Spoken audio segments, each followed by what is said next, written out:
नमस्कार दोस्तों, हमारे चैनल हिंदी दर्पण में आप सबका स्वागत है। तो आज हम अर्थ के आधार पर हमारे पांचवें और छठे यानी कि आखिरी भेद को जानेंगे। तो आइए शुरू करते हैं हमारे आज के विषय को।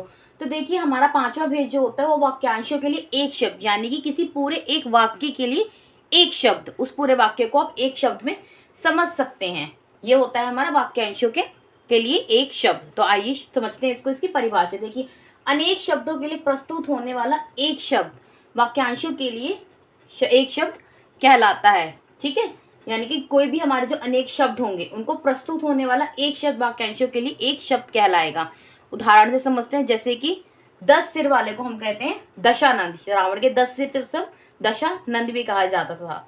ठीक है, और दूसरा अगर हम जाने तो जिसका आरंभ ना हो वो अनादि कहलाता है, या जिसकी मृत्यु ना हो या जो मर ना सकता हो उसे अमर कहते हैं। ठीक है, तो ये होते हैं हमारे वाक्यों के लिए एक शब्द।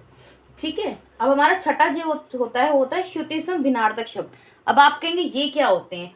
तो देखिए, इसमें कोई ज्यादा समझने वाली बात नहीं। इसका ये होता है कि जिन शब्दों का उच्चारण लगभग समान हो, मतलब जब हम उनका उच्चारण करेंगे तो उनकी जो मतलब कि उनका जो उच्चारण होगा वो एक जैसा ही होगा, उनमें कोई अंतर नहीं होगा, लेकिन जो उनका अर्थ होता है वो भिन्न होगा, अर्थ उनका अलग अलग होगा। उन्हें हम श्रुति सम भिन्नार्थक शब्द कहते हैं। जैसे इसको थोड़ा सा उदाहरणों से आपको समझना पड़ेगा। देखिए, जैसे कि दिन, दिन हमारा दिन होता है कि आज ये दिन है, आज सोमवार का दिन है, आज मंगलवार का दिन है। ठीक है, ये हो गया हमारा दिन। लेकिन दूसरा दिन, ठीक है, ये होता है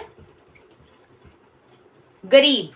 ठीक है, अब एक और उदाहरण से समझते हैं हम इसको, जैसे कि कंकाल, ये होता है हमारा हड्डियों का ढांचा। ठीक है, इसे कंकाल कहते हैं। लेकिन इसकी विपरीत अगर मैं कहूं कंगाल, तो इसे कहते हैं गरीब। लेकिन जो उसका उच्चारण जैसे कि दिन और दीन, इनका उच्चारण एक समान हो रहा है।